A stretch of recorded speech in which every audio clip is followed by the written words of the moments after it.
Mamo, dziękuję bardzo.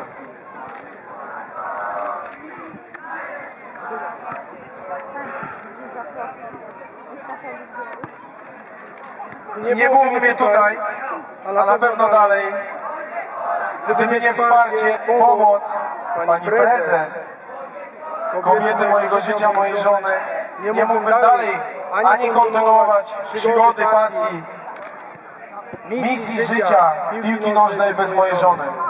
Bardzo dziękuję za to, że mi pozwala na to, ale też przyjazd moich przyjaciół, Resi, kumpli, naprawdę z boiska. To było dla mnie najbardziej fantastyczne, że ja mogłem z tymi ludźmi grać przeciwko sobie, a po meczach razem w jednej drużynie. To jest fantastyczne. Kasiu, bardzo Ci dziękuję.